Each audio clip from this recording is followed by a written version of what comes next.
नमस्कार साथियों, एससीटी एकेडमी पर आप सभी का स्वागत है। आज हम गणित शिक्षण शास्त्र के काफी महत्वपूर्ण चैप्टर वैन हीले का सिद्धांत पढ़ने वाले हैं। यह चैप्टर आपके परीक्षा के दृष्टिकोण से काफी ज्यादा महत्वपूर्ण है, क्योंकि अभी जो वर्तमान में परीक्षा चल रही है, इस परीक्षा में प्रतिदिन चाहे पेपर 1 हो या पेपर 2 मैथ साइंस वाले का हो, उसमें वैन हीले के सिद्धांत से एक प्रश्न पूछे ही जा रहे हैं। बच्चों के बीच काफी ज्यादा कंफ्यूजन है इस चैप्टर को लेकर। बच्चे ये नहीं समझ पाते हैं कि वैन हीले के सिद्धांत के अनुसार हम किस ऑप्शन को टिक करेंगे, क्या आंसर सही होगा, कौन सा आंसर गलत होगा, ये बच्चे नहीं कर पाते हैं। इस संबंध में बच्चे का बहुत सारा कमेंट मिला। बहुत सारे शिक्षक अभ्यर्थी हमें कमेंट करके बोले कि सर वैन हीले का सिद्धांत एक बार समझा दिया जाए और साथ ही इसके कुछ क्वेश्चन करा दिया जाए, ताकि हम सभी का एक कॉन्सेप्ट क्लियर हो जाए और कॉन्सेप्ट क्लियर होने के बाद हम इससे संबंधित क्वेश्चन को आसानी से हल कर पाएंगे। तो आज हम उसी चैप्टर के बारे में पढ़ने वाले हैं। तो आप देर न करते हुए आप इस चैप्टर को पढ़ना शुरू करेंगे। उससे पहले आप इस वीडियो को अपने दोस्तों के बीच शेयर कर दीजिए, ताकि जो लोग अभी लाइव नहीं आए हैं तो वो लोग भी लाइव आकर इस क्लास को अटेंड कर पाएंगे और सभी का कॉन्सेप्ट क्लियर हो पाएगा। तो बेटा जल्द से जल्द इस वीडियो को आप लोग शेयर कर दीजिए दोस्तों के बीच। जो ग्रुप है आप लोग के पास, उस ग्रुप में डाल दीजिए, इसका लिंक डाल दीजिए, ताकि सभी अभ्यर्थी जो है लाइव आ जाए और वैन हीले का सिद्धांत, जो गणित शिक्षण शास्त्र का एक महत्वपूर्ण टॉपिक है, वह पढ़ पाए। मैं 10 सेकंड का टाइम देता हूं आप लोग को शेयर करने के लिए। शेयर कर दीजिए, फिर हम इस टॉपिक को शुरू करते हैं। अभी बहुत सारे अभ्यर्थियों की परीक्षा बची हुई है, जनवरी की पूरी परीक्षा बची हुई है और यहां से क्वेश्चन निश्चित तौर पर पूछे गए हैं। जो अभ्यर्थी आपके साथ ही एग्जाम दे चुके हैं उनसे पूछिए जाकर, वैन हीले के सिद्धांत से क्वेश्चन निश्चित तौर पे आया है। काफी आसान सा प्रश्न रहता है, बस अगर आप सिद्धांत को समझ चुके हैं तो इजिली प्रश्न को हल कर पाएंगे। ठीक है बेटा, उम्मीद करते हैं आप जो है वीडियो को शेयर कर दिए होंगे। अब हम बढ़ते हैं आगे की तरफ और देखते हैं वैन हीले के सिद्धांत। देखिएगा, वैन हीले और उसकी पत्नी दीना वैन हीले, ये उनकी पत्नी है और ये वैन हीले मनोवैज्ञानिक है। ये दोनों जो है डच शोधकर्ता थे। कहां के थे? डच के थे। कहां के थे बेटा? सॉरी, डच के थे। डच शोधकर्ता थे जो नीदरलैंड में पड़ता है। तो ये वैन हीले और दीना वैन हीले, ये दोनों डच शोधकर्ता थे और ज्यामिति के शिक्षक थे। किसके शिक्षक थे? याद रखिएगा, यहां से क्वेश्चन पूछ दिया जाता है कभी कभी कि ये दोनों कौन सा सब्जेक्ट पढ़ाते थे। तो ज्यामिति के शिक्षक थे। इन्होंने देखा कि अपने बच्चे को ज्यामिति सीखने में समस्या आ रही है। ये क्या सिखाते थे? दोनों ज्यामिति सिखाते थे। तो इन्होंने देखा कि बच्चे ज्यामिति सीखने में समस्या, प्रॉब्लम फेस कर रहे हैं। तो उसी पर इन्होंने क्या किया? शोध किया। और शोध करने के बाद ज्यामिति सीखने के इन्होंने 5 स्तर बताए। कितने स्तर? 5 अवस्था होगा बेटा, 5 स्तर नहीं, 4 ही स्तर बताए थे। ये 5 अवस्था है और टोटल स्तर कितना बताया था? स्तर 4 ही बताया था। तो कौन कौन सा स्तर है हम देखेंगे अगले स्लाइड में। कैसा लग रहा है आपको वीडियो? कमेंट करके बताइएगा। अगर आपको अच्छा लग रहा है तो लाइक जरूर कीजिएगा। वैन हीले के सिद्धांत के 5 स्तर नहीं, 4 ही स्तर है। स्तर कहां से शुरू हुआ है? 0 से। आपके परीक्षा में कंफ्यूज कर सकता है आपको। स्तर 0, स्तर 1, स्तर 2, स्तर 3 और स्तर 4। अगर अवस्था की बात करें तो 5 अवस्था है। देखिए यहां पर अवस्था स्टेज 1, स्टेज 2, स्टेज 3, स्टेज 4 और स्टेज 5। अवस्था 5 है और स्तर कितने हैं? वैन हीले के सिद्धांत के 4 स्तर है। तो इन्होंने स्तर 0 का नाम चाक्षुषीकरण रखा। क्या नाम रखा बेटा? नाम एकदम याद रखना और इसी तरह सीरियली में याद रखना है, क्योंकि आपके परीक्षा में कभी कभी इस तरह से नाम भी अरेंज करने के लिए दे दिए जाते हैं। तो पहला जो इनका अवस्था था जिसका नाम स्तर 0 था, उनका नाम था चाक्षुषीकरण, जिसको हम लोग मानसिक चित्रण भी कहते हैं। हम आने वाले स्लाइड में इसको डिटेल्स में पढ़ेंगे, तो वहां पर हम यह जानेंगे कि चाक्षुषीकरण को हम मानसिक चित्रण भी कहते हैं। स्तर नंबर 1 जो है उसका नाम इन्होंने विश्लेषण बताया। क्या नाम बताया बेटा? विश्लेषण। स्तर 2 का इन्होंने नाम अनौपचारिक निगमन बताया, इनफॉर्मल डिडक्शन बताया था, अनौपचारिक निगमन। स्तर 3 का नाम इन्होंने औपचारिक निगमन दिया और स्तर 4 का नाम इन्होंने दृढ़ता यानी रीगर रखा। इनका कहना था कि बच्चे जैसे जैसे ज्यामिति सीखते हैं वैसे वैसे चीजों को और जटिलता की तरफ ले चलते हैं। मतलब पहले वो ज्यामिति छोटे स्तर पर सीखेंगे, फिर उससे हाई लेवल का सीखेंगे, फिर उससे ऊपर लेवल का सीखेंगे, फिर उससे ऊपर लेवल का आएंगे और फिर अंत में सबसे ऊपर लेवल का जाएंगे। तो इन्होंने इस सिद्धांत बताए और इस सिद्धांत के अनुसार ही उन्होंने बच्चों को ज्यामिति सीखने पर फोकस किया कि बच्चे ज्यामिति इस तरीके से अगर हम सिखाते हैं या बच्चे सीखते हैं तो उसको सीखने में क्या होगी? आसानी होगी। तो हम इसी सब स्तर को अब बारी बारी से अगले स्लाइड में पढ़ेंगे और फिर अंत में हम इस पर आधारित कुछ क्वेश्चन को भी करेंगे। बेटा अगर आप इसको अच्छे तरीके से पढ़ लेते हैं तो आपके परीक्षा में जो भी प्रश्न पूछे जाएंगे एकदम इजीली बना पाएंगे। कहीं से भी आपको प्रश्न बनाने में कोई भी समस्या का सामना नहीं करना पड़ेगा। आप सभी समस्याओं को इजीली हल कर पाएंगे। तो हम बढ़ते हैं अगले स्लाइड की तरफ जिसका नाम है स्तर 0, जिसको हम लोग कहते हैं चाक्षुषीकरण यानी विजुअलाइजेशन। देखिए यहां पर ज्यामिति चिंतन दृश्य बोध यानी दिखावट पर निर्भर करता है। मतलब बच्चा इस स्तर पर दिखावट के अनुसार चीजों को बताता है। जैसे जैसे क्या बताता है, अगर हम बच्चे को ये बताते हैं कि ये वृत्त है तो बच्चा तुरंत बोलता है यह रोटी की तरह क्या है, गोल है, या गेंद की तरह क्या है, गोल है। तो बच्चा चीजों को वास्तविक चीजों के साथ जोड़कर ज्यामिति को समझता है, ज्यामिति आकृति को समझता है।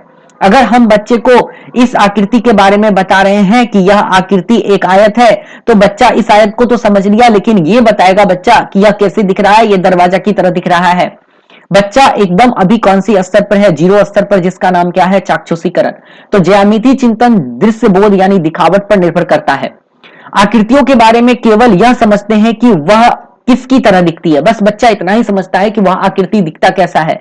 जैसे अगर हम बच्चे को एक त्रिभुज के बारे में बता रहे हैं तो बच्चा बोलेगा यह एक पहाड़ की तरह दिखता है, या यह एक जोकर की टोपी की तरह दिखता है।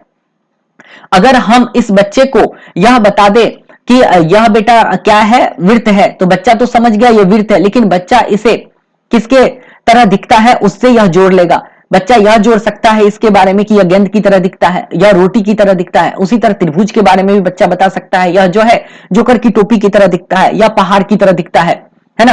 आयत को दरवाजा की तरह बच्चा बोल सकता है। तो वही है कि आकृतियों के बारे में केवल यह समझते हैं कि वह किसकी तरह दिखती है, मतलब विजुलाइज करता है। चाक्षुषीकरण का मतलब होता है देखना, मतलब वह देखता जैसे भी है बच्चा उस फिगर को उसी तरह बताता है, उसके बारे में और कुछ नहीं जानता है। आकृतियों के नाम बता सकता है, विशेषताओं को नहीं समझता है। वह यह बता सकता है कि यह आयत तो है लेकिन यह दिखता कैसा है बेटा, यह दरवाजा की तरह दिखता है, बच्चा यही बोलेगा। अगर हम इस तरह की फोटो को बना दे तो बच्चा बोलेगा कि यह लेटा हुआ दरवाजा की तरह लग रहा है, जैसे दरवाजा गिरा हुआ है ना। अगर हम त्रिभुज के बारे में बोल रहे हैं कि बेटा यह त्रिभुज है, क्या है, यह त्रिभुज है, लेकिन बच्चे को पूछ रहे हैं क्या यह त्रिभुज है, तो बच्चा बोलेगा नहीं यह तो त्रिभुज है नहीं, क्योंकि यह त्रिभुज पहाड़ की तरह ही दिखता है और यह तो पहाड़ की तरह दिखता नहीं है, तो उल्टा है, इसलिए यह त्रिभुज नहीं हो सकता है। तो बच्चा सिर्फ इतना ही समझता है, जैसा वह देखता है वैसा ही वह चीजों को बताता है, उसकी विशेषताओं को बिल्कुल भी नहीं जानता, भी विशेषताओं के बारे में वह अच्छा अनभिज्ञ है। इसे मानसिक चित्रण भी कहते हैं। इस अवस्था का नाम क्या है, मानसिक चित्रण है। इससे एकदम याद रखिएगा, स्तर 0 का नाम चाक्षुषीकरण है और इसे हम लोग मानसिक चित्रण भी कहते हैं। उम्मीद करते हैं आप चाक्षुषीकरण के बारे में यानी आप स्तर 0 यानी विजुअलाइजेशन के बारे में समझ चुके हैं। अगर आप समझ चुके हैं तो कमेंट में ओके टाइप करके बताइए, नहीं समझे हैं तो आप बोलिए, मैं पुनः समझाता हूं आपको। ठीक है, देखिए हमने आपको क्या समझाया यहां पर कि अभी जो बच्चा है वह सिर्फ आकृतियों का नाम बता सकता है, विशेषताओं को बिल्कुल भी नहीं जानता। वो ये नहीं जानता है कि आयत के आमने सामने की भुजा बराबर होगी, वह बच्चा बिल्कुल नहीं बता सकता है कि आयत के आमने सामने की भुजा बराबर होगी। बस इतना जानता है कि यह एक दरवाजा की तरह दिखता है, या इसके बारे में इतना जानता है कि या तो गेंद की तरह दिखता है या रोटी की तरह दिखता है ना। इसके बारे में इतना बता पाता है कि यह पहाड़ की तरह दिखता है या जोकर की टोपी की तरह दिखता है। बाकी इसके बारे में उसे और कोई जानकारी नहीं है। बस हमने त्रिभुज के बारे में बता दिया, बच्चा समझ गया कि त्रिभुज है, जो जोकर की टोपी की तरह दिखेगा वो सभी क्या होंगे, त्रिभुज होंगे। जो गेंद की तरह दिखेगा वो सभी क्या होंगे, वो सभी वृत्त होंगे। जो दरवाजा की तरह दिखेगा वो सभी क्या होंगे, आयत होंगे। तो बच्चा सिर्फ चीजों को टाइप करके ही क्या करता है, चीजों को समझता है या उसका नाम बताता है, लेकिन उसकी विशेषताओं के बारे में कुछ भी नहीं बता पाता है। और इस चरण का नाम जो है, इस अवस्था का नाम जो है, यानी इस स्तर का नाम जो है एक मानसिक चित्रण भी है। तो आप चाक्षुषीकरण के साथ साथ मानसिक चित्रण नाम भी याद रखेंगे। आते हैं अब हम स्तर नंबर 1 पर, जिसका नाम है विश्लेषण। आपने स्तर 0 पर क्या देखा कि बच्चा सिर्फ इतना बता पाता है कि यह दरवाजा की तरह दिखता है, लेकिन जैसे ही स्तर 1 में आता है तो बच्चा आकृतियों के साथ साथ उनकी विशेषताओं की भी समझ हो जाती है। वह उनकी विशेषताओं को भी समझने लगता, वह तो आकृति को पहचानता ही है, साथ ही साथ विशेषताओं को समझता है, लेकिन इतना वह नहीं जानता है, यानी विशेषताओं के बीच को संबंध को नहीं समझ पाता। वो ये संबंध नहीं कर पाता है बच्चा, बस उस आकृति की विशेषताओं को समझता है। थोड़ा सा ही समझ रहा है बच्चा, तो उस आकृति की विशेषताओं को समझता है, लेकिन उस आकृति से दूसरे आकृति के साथ संबंध नहीं कर पाता है। विशेषताओं की सत्यता पर ध्यान नहीं देती बच्चा, मतलब अभी प्रूफ भी नहीं करना सीखता है। यहां पर बच्चा प्रूफ नहीं करता है, प्रूफ बिल्कुल नहीं सीख पाता है। आकृतियों को बना सकता है और उसको माप भी सकता है बच्चा, इतना काम इस स्तर पर करता है। छात्र जो है, बच्चा जो है, समूहों में आकृतियों को अलग कर सकता है। अगर हम बच्चे को कुछ आकृतियां दे देते हैं, जैसे बच्चे को हमने दे दिया कुछ प्रकार के त्रिभुज, कुछ इस प्रकार के हैं, कुछ इस प्रकार के हैं, कुछ ऐसा दिख रहा है, कुछ ऐसा वाला भी दिख रहा है, कुछ ऐसा भी दिख रहा है, कुछ इस तरह का आकृति भी दिख रहा है, कुछ पंचभुज भी हमारे यहाँ बच्चे को हमने दे दिया है ना, कुछ पंचभुज ऐसे भी है, ठीक है बेटा, इस तरह की आकृति, कुछ खष्टभुज भी हमने बच्चे को बता दिया, दे दिया। तो बच्चे को जब हम बोलेंगे कि इसको आप वर्गीकृत करेंगे, तो बच्चा भुजाओं के आधार पर देख लेगा, जो 3 भुजा वाले हैं उस सबको एक जगह वर्गीकृत कर देगा, जो 4 भुजा वाले हैं उसको एक जगह वर्गीकृत कर देगा, जो 5 भुजा वाले हैं उसको एक जगह वर्गीकृत कर देगा, जो 6 भुजा वाले हैं उसको एक जगह वर्गीकृत कर देगा। बस इतना कर सकता है, लेकिन वह दो आकृतियों के बीच में संबंध को नहीं बता पाता है जब बच्चा विश्लेषण स्तर पर होता है। यहां पर वही कह रहा है कि विशेषताओं का प्रूफ नहीं कर पाता, उस पर ध्यान नहीं देता है। आकृतियों को बना सकता है और माप भी सकता है, और छात्र समूहों में आकृतियों को अलग भी कर सकता है। अगर हम इसका उदाहरण की बात करें तो बच्चा यह बताता है, वर्ग एवं आयत की विशेषताओं को पहचान पाता है। वर्ग क्या है, आयत क्या है, वह बच्चा पहचानता है उसकी विशेषताओं को, लेकिन वह इस दोनों के बीच में संबंध नहीं कर पाता है। जैसे यह बच्चा देख रहा है कि यह क्या है, वर्ग है। क्या है बेटा, वर्ग है, ये वर्ग है। तो इस वर्ग को जब भी हम बच्चे को किसी भी तरह से घुमा के पेश करें, तो बच्चा समझ जाएगा कि वर्ग के सभी भुजा आपस में क्या होते हैं, बराबर होते हैं, और कोण कितना होगा, 90 डिग्री होगा, तो वे सब क्या कहलाएंगे, वर्ग कहलाएंगे। बस इतनी विशेषताओं के बीच वह समझता है और जानता है। जैसे ही इस तरह की फिगर पर आएगा तो बच्चा बता देगा यह सब भुजा तो बराबर है, और कोण भी माप के देखेगा तो उसको लगेगा यह सभी कोण तो क्या है, समकोण है, यानी 90 डिग्री है, तो इसका मतलब यह भी क्या हो गया, वर्ग हो गया। लेकिन इस दोनों के बीच में बच्चा क्या करता है, संबंध नहीं कर पाता है। यहां भी बच्चा आयत को समझता है, जिसके आमने सामने की भुजा क्या हो, बराबर हो, और कोण क्या हो, समकोण हो, तो वह क्या कहलाएगा, आयत कहलाएगा। बस इतना ही जान पाता है। इस दोनों के बीच क्या संबंध है, बच्चा उस चीज को नहीं जानता है। बच्चा आकृतियों को माप सकता है, ठीक है, आकृतियां का समूह बना सकता है। जब भी हम बच्चे को कुछ वर्ग देंगे, कुछ आयत देंगे, बोलेंगे इसको एक जगह करके छांटिए, तो बच्चा वर्ग को एक जगह रख देगा, आयत को एक जगह रख देगा। ऐसे करके वह क्या करता है, समूह बना लेगा। या ऐसे देंगे कुछ 3 भुजा वाली आकृति, कुछ 4 भुजा वाले आकृति, बोलेंगे 3 भुजा वाले एक तरफ रखो, तो बच्चा एक तरफ रख देगा। बाकी इसके बारे में और कुछ भी नहीं जान पाता है, कुछ भी नहीं बता पाता है। ठीक है बेटा, बस इतना जानता है, उसकी विशेषताओं को समझता है, बस उस फिगर को समझता है। एक दूसरे तस्वीर के बीच, एक दूसरे ज्योमेट्रिकल शेप के बीच बच्चा संबंध नहीं कर पाता है। ठीक है, तो उम्मीद करते हैं आप विश्लेषण को भी समझ गए होंगे। अब हम पढ़ेंगे अगला, वो है आपका अनौपचारिक निगमन, जो स्तर नंबर 2 पर आता है, अनौपचारिक निगमन। अब इसमें बच्चा क्या करेगा, ज्यामिति के अगले स्तर पर जाएगा। अब आप याद करो, जब बच्चा चाक्षुषीकरण पर था तो बच्चा इस चीज को बोलता था कि ये दरवाजा की तरह दिखता है, लेकिन बच्चा जैसे ही अगले स्तर में पहुंचा विश्लेषण में, तो बच्चा इस चीज को बोलने लगा यह आयत है, क्योंकि इसके आमने सामने की भुजा क्या है, बराबर है, और कोण क्या है, समकोण है। बच्चा इस चीज को बता दिया। यहां पर भी बच्चा बता दिया कि ये वर्ग है, क्योंकि इसके सभी भुजा आपस में बराबर है और कोण समकोण है, तो ये क्या हो गया, वर्ग हो गया। लेकिन जैसे ही बच्चा स्तर 2 में आएगा तो अनौपचारिक निगमन करना शुरू कर देगा। क्या क्या करेगा बच्चा, यहां पर हम देखते हैं। विशेषताओं के साथ साथ उसके बीच के संबंध को भी समझने लगेगा। बच्चा परिभाषा का निर्माण भी करने लगेगा। बच्चा छोटे छोटे परिभाषाओं को बना सकता है कि वर्ग होगा तो वर्ग किसको बोलेंगे, वर्ग की परिभाषा क्या हो सकती है, आयत की परिभाषा क्या हो सकती है। अपने विचारों को सही ठहराने के लिए बच्चा जो है सिंपल आर्गुमेंट देना भी प्रारंभ कर देता है, छोटे छोटे तर्क देना प्रारंभ कर देता है। बच्चा अभी भी कठिन उत्पत्ति यानी कठिन सिद्धांत को, कठिन प्रूफ को बिल्कुल नहीं समझता है। ये कब समझेगा बच्चा, जब स्तर 3 में जाएगा। तो यहां पर बच्चा कठिन सिद्धांत को, कठिन प्रूफ को बिल्कुल नहीं समझता है। ज्यामितीय सिद्धांतों की सत्यापन की भूमिका नहीं समझते। यहां पर प्रूफ को, अभी हमने जस्ट देखा कि बच्चा कठिन सिद्धांत को, कठिन प्रूफ को नहीं समझता है, साथ ही ज्योमेट्रिकल प्रूफ को भी बच्चा नहीं समझता है। बस बच्चा एक दूसरे सीप के बीच में रिलेशन कर पाता है, बच्चा इस चीज को अच्छे तरीके से समझ जाता है। जैसे देखेंगे यहाँ की छात्र यह समझने लगता है कि वर्ग एक आयत है परंतु आयत एक वर्ग नहीं है, इतना बात बच्चा बता देता है। बच्चा क्या बता देता है कि वर्ग जो है आयत हो सकता है, क्योंकि हमने आयत का परिभाषा या आयत का जो प्रॉपर्टी हमने विशेषता को देखा था, क्या देखा था हमने, तो आयत की विशेषता को यह देखा था कि आमने सामने की भुजा बराबर हो और कोण समकोण हो, तो यहाँ पर भी वही है, तो इसकी भुजा इसके बराबर, इसकी भुजा इसके बराबर और कोण समकोण है, तो वर्ग भी तो आयत हो सकता है। लेकिन आयत वर्ग नहीं हो सकता। आयत वर्ग क्यों नहीं हो सकता? क्योंकि वर्ग का परिभाषा है कि इसकी सभी भुजा बराबर हो, लेकिन आयत की सभी भुजा तो बराबर है नहीं। लेकिन आयत की जो परिभाषा है वो वर्ग के साथ क्या करता है, फिट बैठता है। वर्ग की परिभाषा में के साथ कैसे फिट बैठता है? आयत की परिभाषा हमने क्या देखा कि जिसके आमने सामने की भुजा बराबर हो, क्या कहलाएंगे?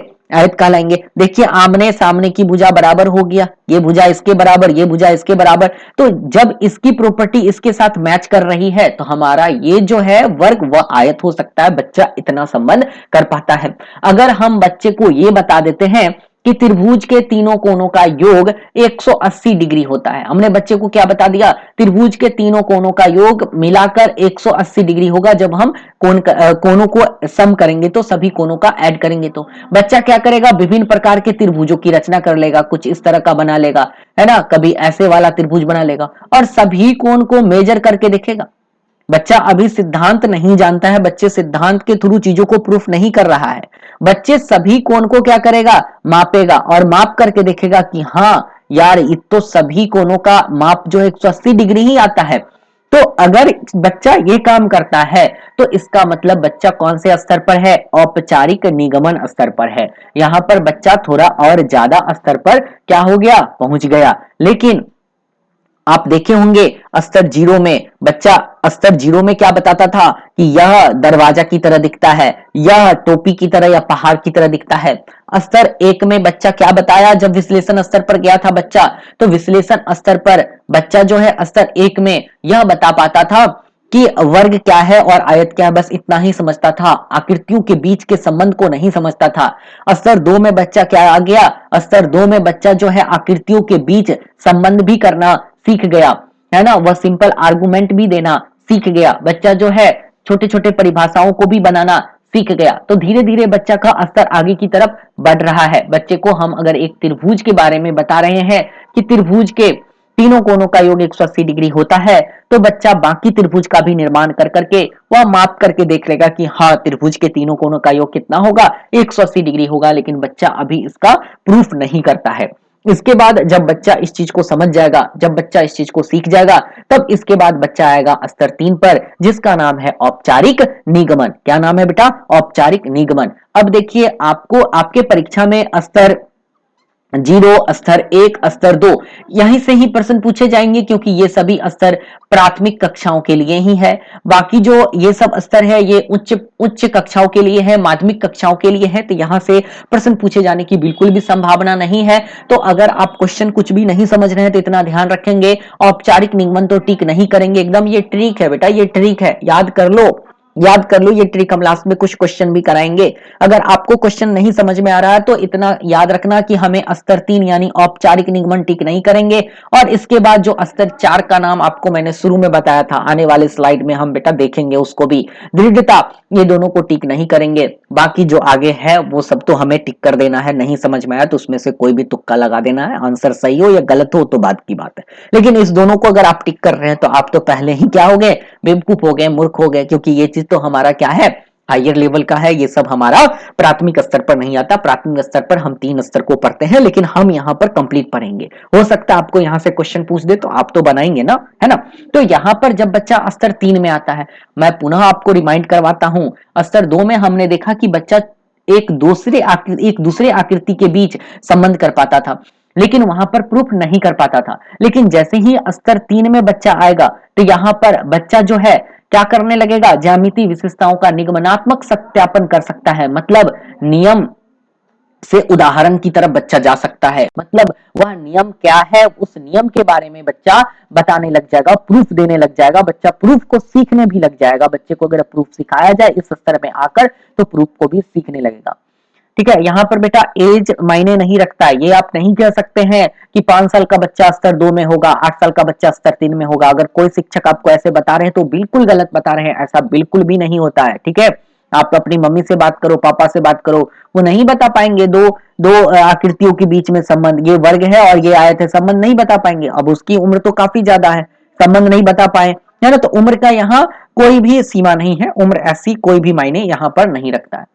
अब हम स्तर 3 को समझेंगे। बच्चा जैसे ही स्तर 3 में आएगा तो बच्चा यहाँ पर चीजों को प्रूफ करना सीख जाएगा, या जब भी हम उसको प्रूफ सिखाएंगे तो बच्चा प्रूफ को सत्यापन करना सीखना शुरू कर देगा। जैसे अगर हमने पिछले वाले में पढ़ा था कि बच्चे को जब हमने बताया कि त्रिभुज के तीनों कोणों का योग 180 डिग्री होता है, तो हमने जब इसको मेजर किया तो यहाँ पर हुआ 60 डिग्री, हमने इसको मेजर किया तो यहाँ पर भी हो गया 60 डिग्री, हमने इसको मेजर किया तो यहाँ पर भी हो गया 60 डिग्री। तो ये चीज तो मिलाकर 180 डिग्री तो हो गया, लेकिन बच्चा अब विभिन्न प्रकार के त्रिभुजों की रचना करके नहीं वो चेक करेगा, वो इसका सत्यापन करेगा प्रूफ के द्वारा, थ्योरम के द्वारा, प्रमेय के द्वारा। बच्चा इसका सत्यापन करके चेक करेगा क्या त्रिभुज के तीनों कोण का योग वास्तव में 180 डिग्री होता है। तो जैसे ही बच्चा परिभाषाओं, जटिल परिभाषाओं, प्रमेयों और स्वयं सिद्धों परमाणु की भूमिका को समझने लगेगा, उसको सिद्ध करने लगेगा, बच्चा जानने लगेगा, तो इसका मतलब बच्चा कौन सी स्तर में है, बच्चा स्तर नंबर 3 यानी औपचारिक निगमन। आप नाम से याद रखिए, नाम से याद रखिए। कभी कभी एग्जाम में ना स्तर 0 से ना शुरू करके आपको स्तर 1 से शुरू कर देगा, है ना। तो आपको नाम से याद रखिएगा, ज्यादा अच्छा है। जैसे हमने अभी आपको क्या बताया, वैसे तो वैन हीले ने स्तर 0 का नाम चाक्षुषीकरण दिया, स्तर 1 का नाम जो है विश्लेषण दिया, स्तर 2 का नाम उन्होंने दिया था क्या, और अनौपचारिक निगमन। स्तर 3 का नाम उन्होंने क्या दिया, स्तर 3 का नाम दिया उन्होंने औपचारिक निगमन, और स्तर 4 का नाम उन्होंने क्या दिया, दृढ़ता नाम दिया। लेकिन कभी कभी आपके परीक्षा में क्या होगा ना, इसका नाम 1 दे देगा, इसका 2, इसका 3, इसका 4, इसका 5। कंफ्यूज नहीं होना, जब इस तरह से वो आपको सीबीएसई कंफ्यूज कराएगा तो यहां पर नाम लिख देगा स्तर 1 में चाक्षुषीकरण, स्तर 2 में विश्लेषण, ऐसे करके लिख देगा। तो आप नाम से याद रखना बेटा, नाम से। कभी कभी ये करता है, क्वेश्चन पूछा भी है इस तरह से, तो घबराना नहीं है, वो कभी कर देता है, तो आप नाम से ही आंसर को टिक करना है। ठीक है, तो स्तर 0 में जब बच्चा, स्तर 3 में जब बच्चा होगा तो इसका औपचारिक निगमन कहलाएगा, इसका नाम औपचारिक निगमन है। मतलब यहां पर बच्चा छोटे छोटे सत्यापन करना भी सीख, मतलब यहां पर चीजों को प्रूफ करना सीख जाता है, बच्चा चीजों को प्रूफ कर पाएगा। जैसे आपने यहां पर देखा कि जब हम बच्चे को यह समझा रहे हैं कि त्रिभुज के तीनों कोणों का योग 180 डिग्री होता है, तो बच्चा इस चीज को प्रमेय के द्वारा सिद्ध करके देखेगा क्या सही में त्रिभुज के तीनों कोणों का योग 80 डिग्री होता है। और अगर उसको यह प्रमाण सिद्ध हो गया तो बच्चा आगे की आकृतियों को बनाकर इसके कोण को नहीं मापेगा, इसके कोण को मेजर नहीं करेगा। हाँ, तो यहां पर एक वर्ड मिला स्वयं सिद्ध। स्वयं सिद्ध कहने का मतलब हुआ जो खुद में सिद्ध है, एक्जियोम्स जिसको कहते हैं, जो अपने आप में सिद्ध है, जिसको सिद्ध करने की जरूरत नहीं है। जैसे रेखाखंड के बारे में, रेखाखंड क्या होता है, जिसका 2 अंत बिंदु होता है उसको क्या कहते हैं, रेखाखंड कहते हैं। ये अपने आप में सिद्ध है बेटा, इस स्वयं सिद्ध है, अपने आप में सिद्ध है, आप इसको सिद्ध नहीं कर सकते हैं। यह अपने आप में सिद्ध है कि रेखाखंड के 2 अंत बिंदु होते हैं, है ना। किरण का एक अंत बिंदु होता है, एक खुला बिंदु होता है, ये अपने आप में सिद्ध है, इसको हमने सिद्ध करने की कोई भी जरूरत नहीं है। तो इसको हम लोग क्या बोलते हैं, स्वयं सिद्ध। तो बच्चा इस सब चीजों को समझने लगता है। ठीक है, अब हम बढ़ेंगे स्तर नंबर 4 की तरफ, जिसका नाम क्या है, दृढ़ता। अब यहां पर क्या हो जाता है कि बच्चा सभी प्रकार के प्रूफ को करने में सक्षम हो जाता है, हर एक प्रकार को प्रूफ कर देगा। मतलब इससे पहले भी बच्चे तो प्रूफ कर ही पाते थे, प्रूफ तो हो पाता था, लेकिन यहां पर बच्चा और भी चीजों को, और हाई लेवल पर बच्चा अपने तरीके से चीजों को प्रूफ करना सीख जाएंगे। जहां पर चीज गलत होगी तो बच्चा उस चीज को हटाना भी सीख जाएगा, उस चीज को सही करना सीख जाएगा, है ना। अमूर्त गणितीय प्रणाली के बारे में बच्चा सोच सकता है, यहां अमूर्त शक्ति का प्रयोग करेगा बच्चा। बच्चा यह समझ के, यह जानकर वह बता पाएगा कि हम इसको किस तरीके से प्रूफ कर सकते हैं। अगर कोई नई चीजों के बारे में बच्चे के सामने प्रस्तुत किया जाए तो बच्चा उस चीज को अपने तरीका से प्रूफ करने की कोशिश करेगा। मतलब बच्चा और हाई लेवल स्तर पर आ गया। इससे पिछले स्तर पर तो बच्चा दिए गए प्रूफों को ही प्रूफ कर पाता था, लेकिन इस स्तर में आकर बच्चा और भी हाई लेवल चीजों को प्रूफ करने लगेगा, अपने तरीके से चीजों को प्रूफ करना शुरू कर देगा, अमूर्त गणितीय प्रणाली का इस्तेमाल करना या सोचना शुरू कर देगा। उसके बाद है ज्यामितीय संरचनाओं में स्वयं सिद्धों को हटाने एवं जुड़ने के प्रभाव की व्याख्या कर सकते हैं। इसका मतलब यह हुआ कि अगर कोई प्रूफ बच्चे को कराया जा रहा है तो जहां पर गलत है बच्चा खुद बोल देगा, यहां पर यह चीज गलत है, इसको काट के हटाना, यहां पर यह चीज होना चाहिए। बच्चा और भी ज्यामितीय प्रणाली में क्या हो जाता है, बेहतर हो जाता है और भी चीजों को अच्छे तरीके से बच्चा क्या करता है, समझने लगता है, सीखने लगता है। तो यहाँ पर बच्चा किस स्तर पर आ जाएगा, दृढ़ता स्तर पर। अभी हमने देखा कौन कौन सा स्तर, स्तर 0, स्तर 1, स्तर 2, स्तर 3 और स्तर 4। हमने टोटल 5 अवस्था यानी टोटल 4 स्तर के बारे में क्या कर लिया, पढ़ लिया। पढ़ने के बाद आपको ये तो पता चल गया स्तर 0 पर बच्चा क्या करता है, स्तर 1 पर क्या करता है, स्तर 2 पर क्या करता है, स्तर 3 पर क्या करता है, स्तर 4 पर क्या करता है। ये सारी चीजों के बारे में आप समझ चुके हैं और सारी की विशेषताओं को भी जान चुके हैं कि इस स्तर पर बच्चा ज्यामिति कितना सीखता है ना। तो बेटा अगर आपको वीडियो पसंद आ रहा है तो आप वीडियो को लाइक जरूर कीजिएगा, दोस्तों में शेयर जरूर कीजिएगा। अब जो है हम आगे जो है इस सभी स्तर का समरी देखने वाले हैं कि जो हमने स्तर देखा था, स्तर 0, स्तर 1, स्तर 2, स्तर 3, स्तर 4, इस सभी का अब हम समरी देखते हैं। हमने क्या बताया था स्तर 0 पर, जिसका नाम था क्या, चाक्षुषीकरण और मानसिक चित्रण। इस स्तर पर बच्चा क्या करता है, इस स्तर पर बच्चा बस चीजों को क्या करता है, क्लासिफाइड कर पाता है। कैसे क्लासिफाइड करता है कि यह दरवाजा की तरह दिखता है, यह गेंद की तरह दिखता है, या रोटी की तरह दिखता है, या पहाड़ की तरह दिखता है, इस तरह से क्लासिफाई कर पाता है। लेकिन अब जैसे ही बच्चा विश्लेषण स्तर पर आता है तो चीजों की जो शेप होते हैं, जो तस्वीर होती है, जो आकृतियां होती है, उसके बारे में बच्चा विशेषताओं को समझने लगता है। जैसे वो वर्ग के बारे में समझ जाएगा, जैसे वो आयत के बारे में समझ जाएगा, लेकिन दोनों के बीच रिलेशन को नहीं समझता है बच्चा अभी, है ना।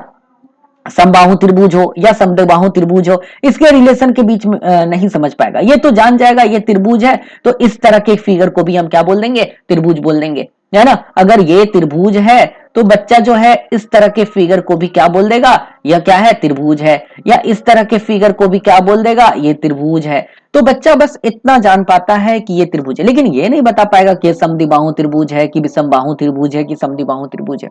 ये कब बता पाएगा, जब बच्चा इस स्तर में आ जाएगा, तब दोनों फिगर के बीच में जब ये तीनों भुजा बराबर है तो बच्चा बोल देगा तीनों भुजा बराबर है तो समबाहु त्रिभुज होगा, दो भुजा बराबर है तो ये समद्विबाहु त्रिभुज होगा। तो इस दोनों के बीच में रिलेशन कब कर पाएगा, जब बच्चा स्तर 2 में जाएगा, यानी अनौपचारिक निगमन स्तर पर जाएगा, यानी रिलेशन अमंग प्रॉपर्टी, उसकी विशेषताओं के बीच में जो है वो रिलेशन करना क्या कर देता है, शुरू कर देता है। लेकिन अब जैसे ही बच्चा स्तर 3 में जाएगा तो बच्चा यहां पर क्या कर देगा, उसके थ्योरम को भी प्रूव करने लगेगा। यानी त्रिभुज के तीनों कोनों का योग अगर 180 डिग्री होता है तो कैसे होता है, बच्चा इस चीजों को क्या करेगा, प्रूव करके बताने लगेगा। मतलब यहां पर सिद्धांत को प्रूव करने लगेगा, सिद्धांत को सीखने लगेगा। और जैसे ही स्तर 4 पर आएगा, बच्चा अपने तरीके से सिद्धांत को प्रूव करेगा। क्या गलत है सिद्धांत में वो हटाएगा, क्या सही है सिद्धांत में उस चीज को अपने तरीके से जोड़ेगा। तो बच्चा और भी अमूर्त चिंतन करना यहां पर क्या करता है, शुरू कर देता है। तो उम्मीद करते हैं आप इस चीज को अच्छे से समझ चुके हैं, वैन हीले के सिद्धांत को। अब आपको दिक्कत नहीं होगी। अब हम जो है कुछ क्वेश्चन प्रैक्टिस करने वाले हैं और क्वेश्चन देखने वाले हैं। साथ साथ आप मेरे साथ साथ भी क्वेश्चन कीजिएगा और कमेंट बॉक्स में अपना कमेंट कीजिएगा कि कौन सा ऑप्शन सही होना चाहिए। तो चेक करते हैं आपका नॉलेज। ठीक है बेटा, तो बढ़ते हैं अगले क्वेश्चन की तरफ। लेकिन क्वेश्चन करने से पहले आप इस चैनल पर नए हैं तो हमारे चैनल को सब्सक्राइब कर लीजिए, ताकि कोई भी लाइव क्लास हो, कोई भी वीडियो मिले तो आपको अपडेट मिल जाए। साथ ही दोस्तों की भी शेयर कर दीजिए ताकि सभी के पास यह सूचना, यह जानकारी पहुंच पाए। ठीक है, अगर आपको वीडियो पसंद आ रही है तो आप इस वीडियो को लाइक कर दें। तो बढ़ते हैं अगले क्वेश्चन की तरफ और चेक करते हैं आपका नॉलेज। क्वेश्चन नंबर 1 है, वैन हीले के ज्यामिति स्तर के अनुसार जो विद्यार्थी आकृतियों को दिखावट के अनुसार वर्णित और वर्गीकृत कर सकते हैं वे है। अब आप लोग बताइए, वे है। अब आप इसका आंसर कमेंट करके बताइए बेटा, कमेंट करो और बताओ इसका क्या आंसर होना चाहिए। ऑप्शन 1 है स्तर 1 विश्लेषण, ऑप्शन 2 है अनौपचारिक निगमन, स्तर 3 है औपचारिक निगमन और स्तर 0 है मानसिक चित्रण या चाक्षुषीकरण। बेटा कमेंट करो, कमेंट करके बताओ इसका क्या आंसर होना चाहिए। जब बच्चा यहां पर आप अगर देखेंगे तो समझ में आएगा, आकृतियों को दिखावट के अनुसार वर्णित और वर्गीकृत करता है। आकृतियों को दिखावट के अनुसार वर्णित और वर्गीकृत करता है। किसके अनुसार, दिखावट के अनुसार। अब आप लोग बताइए, एकदम आप लोग का जवाब सही आ रहा है। दिखावट के अनुसार का क्या मतलब हुआ, दिखावट के अनुसार का मतलब हुआ कि बच्चा जो है इस तरह का फिगर देखेगा तो बच्चा बोल देगा यह कैसा दिखता है, दरवाजा के समान दिखता है।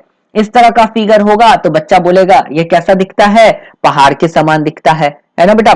इस तरह का फिगर दिखेगा तो बच्चा बोलेगा यह रोटी के समान दिखता है, या फिर यह जो है गोला के समान दिखता है, गेंद के समान दिखता है ना। बच्चा इस सब चीजों के बारे में क्या करेगा, बता देगा, यह इस सब चीजों की तरह दिखता है। तो जैसे ही दिखावट के अनुसार करता है तो उसके अनुसार क्या होना चाहिए उत्तर, उस तब होना चाहिए हमारा उत्तर स्तर 0, मानसिक चित्रण या चाक्षुषीकरण। तो सही आंसर कौन सा हो गया, ऑप्शन नंबर 4। विश्लेषण नहीं होगा आंसर। अनौपचारिक निगमन, आपको तो कंफ्यूजन होना ही नहीं चाहिए, दिखावट के अनुसार वर्णित करता है तो, है ना, कि ये कौन सा स्तर होगा, 0। सेम क्वेश्चन जो 16 दिसंबर की फर्स्ट शिफ्ट की परीक्षा हुई थी 2021, अभी की बात कर रहा हूं, वर्तमान में जो फर्स्ट शिफ्ट की परीक्षा हुई थी पेपर 1 का, सेम क्वेश्चन पूछा गया था, बस यहां पर इस सब का नाम नहीं दिया गया था, स्तर 0, स्तर 1, स्तर 2, स्तर 3 ऐसे नाम लिखा हुआ था और सेम क्वेश्चन था। ठीक है, तो अगर आप चीजों को समझ चुके हैं तो कितने इजीली आप आंसर भी कर पाते हैं, और इसका आंसर आपने बता भी दिया, कौन सा आंसर सही है, स्तर 0। बढ़ते हैं अब हम क्वेश्चन नंबर 2 की तरफ और देखते हैं क्वेश्चन नंबर 2। क्वेश्चन है, विद्यार्थियों से ऊर्ध्वाधर सम्मुख कोणों के मध्य संबंध स्थापित करने के लिए कहा जाता है। वे कई आकृतियां खींचते हैं, कोणों को मापते हैं और यह देखते हैं कि ऊर्ध्वाधर सम्मुख कोण समान है। इस केस में वैन हीले के विचार के अनुसार विद्यार्थी निगमन स्तर पर है, चाक्षुषीकरण के स्तर पर है, विश्लेषण स्तर पर है, अनौपचारिक निगमन स्तर पर है। बेटा कमेंट करके इसका जवाब दो कि क्या होना चाहिए इसका सही आंसर। कमेंट करो, जवाब दो कि क्या होना चाहिए। कुछ लोग का गलत जवाब आ रहा है, ऑप्शन 3 आ रहे हैं कुछ लोगों का, कुछ लोग 4 भी बता रहे हैं। बताइए सही जवाब क्या होना चाहिए। क्वेश्चन समझिए, क्वेश्चन लिखा हुआ है कि विद्यार्थियों से ऊर्ध्वाधर सम्मुख कोणों के मध्य संबंध स्थापित करने के लिए कहा जाता है। वे कई आकृतियां खींचते हैं, कोणों को मापते हैं और यह देखते हैं कि ऊर्ध्वाधर सम्मुख कोण समान है। इस केस में वैन हीले के विचार के अनुसार विद्यार्थी, इसका सही आंसर क्या है, पहले हम इस आंसर को जानने से पहले क्वेश्चन को समझते हैं, है ना। ऊर्ध्वाधर सम्मुख कोण, इसका क्या मतलब हुआ, इसका मतलब हुआ आपका शीर्षाभिमुख कोण। क्या मतलब हुआ, शीर्षाभिमुख कोण। अब आप में से कई लोगों को पता भी होगा शीर्षाभिमुख कोण और कई लोग को मालूम भी नहीं होगा शीर्षाभिमुख कोण होता क्या है। इसको इंग्लिश में हम लोग वर्टिकली अपोजिट एंगल कहते हैं, वर्टिकली अपोजिट एंगल कहते हैं इसको हम। तो यहां पर हम क्या कर रहे हैं वो देखिए, ऊर्ध्वाधर सम्मुख कोणों के मध्य संबंध स्थापित करने के लिए कहा जाता है, तो वे आकृतियां खींचते हैं। कौन आकृतियां खींचते हैं, विद्यार्थी। कोणों को मापते हैं और देखते हैं कि ऊर्ध्वाधर सम्मुख कोण समान है। मतलब बच्चा क्या करता है कि आकृति को खींचता है और यहां पर इस कोण को मापता है, इस कोण को मापता है, देखता है कि दोनों कोण क्या है, समान है। फिर विद्यार्थी ऐसी आकृतियों को खींचता है, फिर इस कोण को मापता है। शीर्षाभिमुख कोण मतलब क्या होता है, शीर्षाभिमुख कोण का मतलब हुआ बेटा कि जब एक भुजा दूसरे भुजा को काटती है तो इस प्रकार आमने सामने के बने कोण शीर्षाभिमुख कोण कहलाते हैं। तो बच्चा यहां क्या करता है कि भुजा अलग अलग प्रकार से खींचता है और आमने सामने के कोणों को क्या करता है, मापता है, मेजर करता है और देखता है दोनों कोण क्या है, समान है। फिर इस तरह का खींचता है, फिर यहां मापता है, फिर यहां मापता है और देखता है बच्चा क्या कि दोनों कोण क्या है, समान है। तो वैन हीले के अनुसार बच्चा जो है, विद्यार्थी जो है, कौन स्तर पर है बताइए। अब आप कमेंट कीजिए, अब तो क्वेश्चन आपको समझा दिया है। बिल्कुल इसका सही आंसर जो है वो है ऑप्शन नंबर 4 बेटा, अनौपचारिक निगमन स्तर। आपको तो चाक्षुषीकरण और विश्लेषण तो पता हो ही जाना चाहिए कि ये दोनों आंसर नहीं है, क्योंकि विश्लेषण स्तर पर बच्चा इतना नहीं कर पाता है, चीजों को मेजर नहीं कर पाता है। हमने आपको अनौपचारिक में तो यही बताया ना, जब त्रिभुज दिया गया हो तो बच्चा इस त्रिभुज के कोणों को माप के देखता है, क्या सही में त्रिभुज के तीनों कोणों का योग 180 डिग्री होता है। इस तरह के त्रिभुज बनाता है यहां पर, और ऐसे वो माप के देखता है क्या सही में त्रिभुज के तीनों कोणों का योग 180 डिग्री होता है। तो यहां पर बच्चा वही तो देख रहा है कि जब शीर्षाभिमुख कोण में ये चेक कर रहा है क्या सही में दोनों आमने सामने के कोण बराबर होते हैं। तो बच्चा विभिन्न प्रकार के आकृतियां को बनाता है और चेक करता है, ठीक है। और आकृतियां को चेक कर रहा है तो इसका मतलब बच्चा किस स्तर पर है, अनौपचारिक निगमन स्तर पर। कौन स्तर पर, अनौपचारिक। निगमन तो होगा ही नहीं, निगमन में स्तर पर कब होता, जब बच्चा जो है यहां पर प्रूफ करता। जैसे अगर इसको x मान लेता, तो x मान लिया तो ये कितना हो गया, 180 डिग्री माइनस एक्स। क्यों हो गया? क्योंकि एक भुजा पर अगर ये कोण बना हुआ टोटल तो 180 डिग्री होता है, अगर ये एक्स है तो ये छोटा वाला 180 डिग्री माइनस एक्स, और फिर यहां पर भी एक लंबा वाला भुजा है, इस टोटल भुजा पर 180 डिग्री बनेगा, ये कोण 180 डिग्री माइनस एक्स है तो यहां पर भी 180 डिग्री माइनस 180 डिग्री प्लस का एक्स होगा, ये दोनों कट गया, यहां पर कितना हो गया? एक्स। तो ये आमने सामने का कोण कितना हो गया? बराबर हो गया। तो बच्चा जब इसको बाय थ्योरम, बाय प्रमेय, बाय सिद्धांत अगर इसको सिद्ध करने लग जाए, ठीक है, अगर इसको सिद्ध करने लग जाए तो इसका मतलब क्या है कि बच्चा निगमन स्तर पर है लेकिन सिद्ध नहीं करता, बस मेजर कर करके चेक कर रहा है, तो इसका मतलब माप करके चेक कर रहा है, तो इसका मतलब बच्चा क्या है? औपचारिक निगमन स्तर पर है। बढ़ते हैं अगले क्वेश्चन की तरफ और कमेंट करके आप लोग बताइएगा कि ये क्वेश्चन का आंसर क्या होना चाहिए। क्वेश्चन है कि वैन हीले के ज्यामिति विचार के स्तर के अनुसार 5 स्तर है, पता ही है सबको, चाक्षुषीकरण है, विश्लेषण है, अनौपचारिक निगमन है, औपचारिक निगमन है और दृढ़ता है। कक्षा 2 के एक बच्चे को छांटने के लिए कुछ बहुभुज दिए गए, वो भुजाओं के आधार पर बहुभुजों को वर्गीकृत करता है। यह बच्चा वैन हीले के ज्यामिति विचार के किस स्तर पर है? कमेंट कीजिए बेटा। 1 में है विश्लेषण, 2 में है अनौपचारिक निगमन, 3 में है औपचारिक निगमन, 4 में है चाक्षुषीकरण। क्या होना चाहिए आंसर? आप लोग अपना कमेंट करके बताइए। कुछ लोग चाक्षुषीकरण भी बोल रहे हैं, चाक्षुषीकरण इसका आंसर नहीं है, चाक्षुषीकरण तो इसका आंसर नहीं है। जल्दी से कमेंट करो और बताओ क्वेश्चन 3 का सही आंसर क्या होना चाहिए। ठीक है बेटा, कमेंट करो, 10 सेकंड का समय है, कमेंट करो और बताओ कि क्या होना चाहिए इसका आंसर।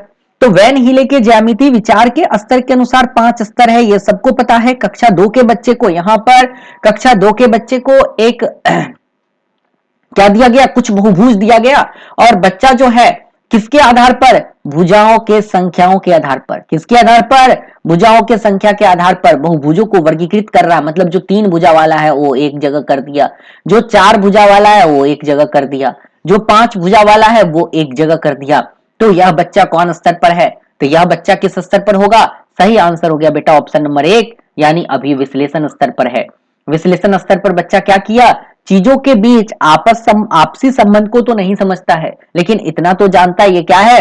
त्रिभुज है, इसकी 3 भुजाएं होती है, ये चतुर्भुज है, इसकी 4 भुजाएं होती है, ये पंचभुज है, ये फिगर कुछ अलग है, और इसके आधार पर बच्चा क्या कर दिया? वर्गीकृत कर दिया। अनौपचारिक में बच्चा कब रहता? अनौपचारिक में तब रहता जब त्रिभुजों के बीच संबंध बता पाता। ये समबाहु है, ये क्या है? समद्विबाहु है, ये क्या है? विषमबाहु है।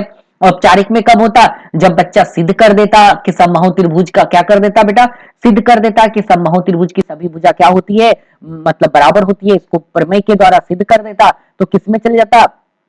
औपचारिक में। और चाक्षुषीकरण तो आपको पता ही है कि बच्चा जब बोलता कि यह जो है दरवाजा की तरह दिख रहा है, यह जो है पहाड़ की तरह दिख रहा है, मतलब चीजों को वास्तविक चीजों के साथ जोड़कर वह चीजों को बता रहा है, ज्यामितीय आकृतियों को बता रहा है, तो वह चाक्षुषीकरण के स्तर पर है।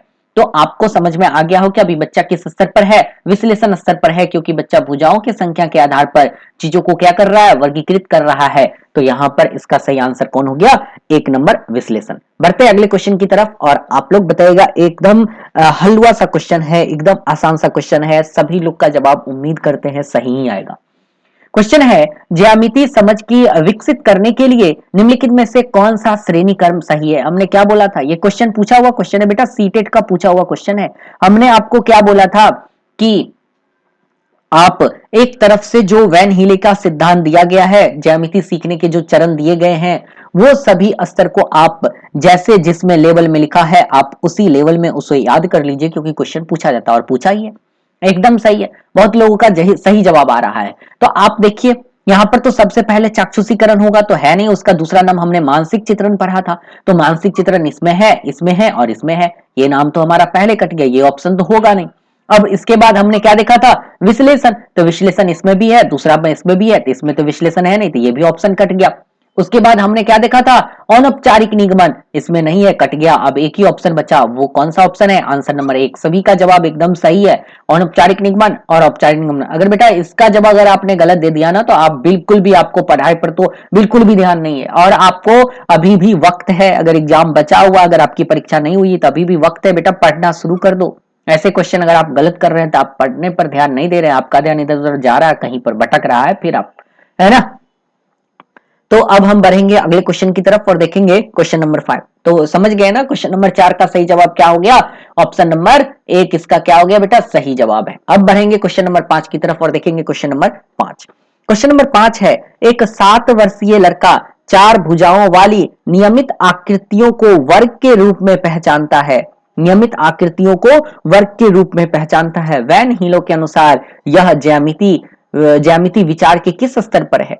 देखिए बेटा, 7 वर्ष का लड़का है, 4 भुजाओं वाली नियमित आकृति को, नियमित कहने का मतलब होता है रेगुलर, जिसकी सभी भुजा बराबर हो। नियमित को इंग्लिश में हम लोग रेगुलर कहते हैं, यानी जिसकी सभी भुजा बराबर हो। तो 4 भुजाओं वाली मतलब एक भुजा जैसा है उसी तरह से दूसरा भुजा है, उसी तरह से तीसरा भुजा है, उसी तरह से चौथा भुजा है, मतलब सब भुजा आपस में क्या होगा, बराबर होगा। पहला का अगर लंबाई ए है तो दूसरा भी ए, तीसरा भी ए, चौथा भी ए। तो बच्चा यहाँ पर वो ये पहचान रहा है कि यह इस तरह की आकृति को हम क्या कहेंगे, वर्ग कहेंगे। तो वैन हीले के अनुसार वह ज्यामिति विचार की किस स्थिति में है, कमेंट कीजिए और बताइए। स्तर 1 का नाम यहाँ पर लिखा है विश्लेषण, 0 का है मानसिक चित्रण, स्तर 3 का है निगमन और स्तर 2 का नाम है अनौपचारिक निगमन। इसको हम लोग अनौपचारिक निगमन या इसको हम लोग निगमन भी कहते हैं या औपचारिक निगमन भी कहते हैं, ठीक है। तो घबराना नहीं है, कभी कभी नाम जो है किसी तरह से यूज कर दिया जाता है, तो परेशान नहीं होना है। तो बताइए, हाँ एकदम सही है, कुछ लोगों का तो एकदम सही कमेंट आ रहा, सही जवाब आ रहा, ठीक है बेटा। वीडियो अगर पसंद आ रहा तो जल्दी से लाइक ठोक दो, तो एक लाइक जल्दी दे दो बेटा, जल्दी से लाइक दे दो, है ना। तो आपका जवाब एकदम सही है। विश्लेषण स्तर पर भी बच्चा है, स्तर 1 पर है। अब इसको समझिए, स्तर 1 पर बच्चा कैसे हुआ, विश्लेषण स्तर पर बच्चा कैसे हुआ। हमने क्या बताया कि बच्चा विशेषताओं को जान रहा है, तभी तो वो बच्चा वर्गीकृत कर दे रहा है कि 4 नियमित आकृति है तो यह वर्ग होगा, आमने सामने की भुजा बराबर है तो यह आयत होगा। हमने तो जस्ट वही पढ़ा था ना, अगर आपको याद नहीं है तो वीडियो को पीछे कीजिए और वहां जाकर देखिए। और कुछ लोग बाद में जुड़े हैं ना, अभी हमारे क्लास में बीच में आके जुड़े हैं, तो घबराना नहीं है। ये क्लास जो है रिकॉर्डेड आपकी यूट्यूब पर रहेगी, आप बाद में इसे देख लेना, थोड़ा देर बाद देख लेना, आपको ये वीडियो मिल जाएगी। घबराने की बात नहीं है कि आपकी क्लास छूट गई या बाद में आया, ऐसा बेटा घबराने की बात यहाँ पर नहीं है, ठीक है। तो उम्मीद करते हैं आपको ये क्वेश्चन समझ में आ गया होगा कि वैन हीलो के अनुसार वह ज्यामिति आकृतियों की किस स्तर पर है।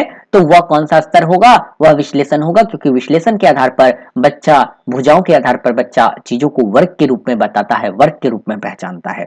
मानसिक चित्रण कब होता, जब बोलता कि यह जो है कुछ खिड़की की समान दिख रहा है ना, तो मानसिक चित्रण।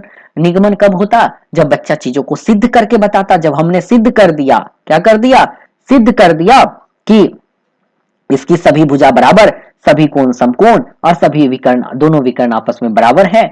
बच्चे बाय थ्योरम, बाय प्रमेय, इसको बच्चा क्या किया, सिद्ध कर दिया, तो निगमन यानी औपचारिक निगमन।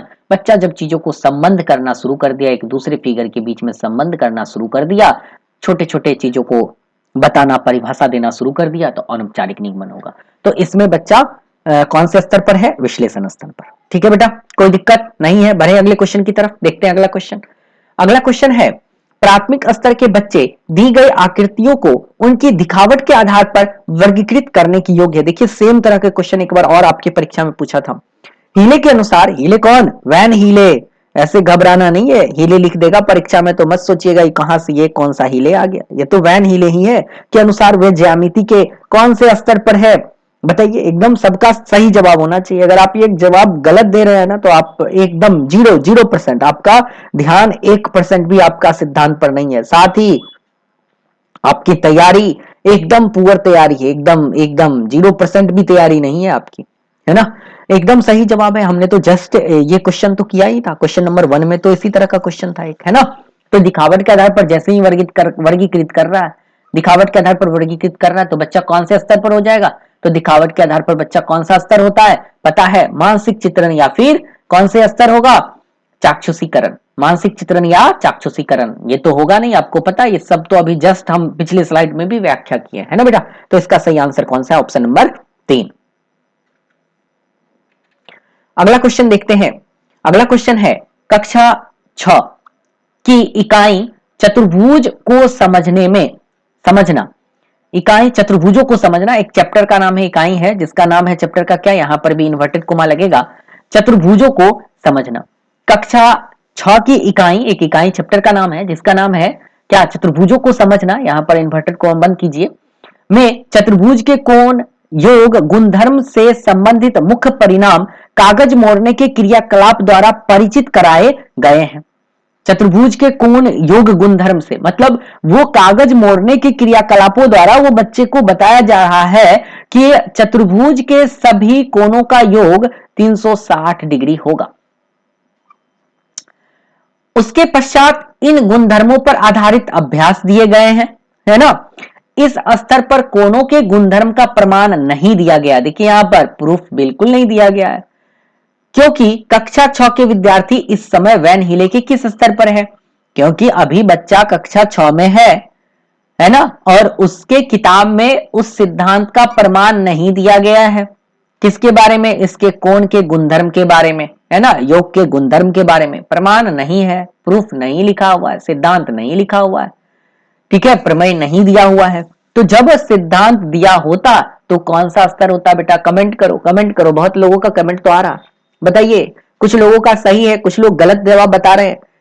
आपको तो पता है आंसर 2 तो नहीं होगा, आंसर ये 3 भी नहीं होगा। या तो आंसर 3 होगा, यानी सॉरी, या तो आंसर 1 होगा यानी स्तर 3, या तो आंसर 4 होगा स्तर 2। यही दोनों में से कोई आंसर होगा, है तो कोई एक आंसर। और हमने शुरू में भी बताया था कि निगमन का नाम औपचारिक निगमन या निगमन भी लिखा जा सकता है, इसलिए घबराना नहीं है बेटा।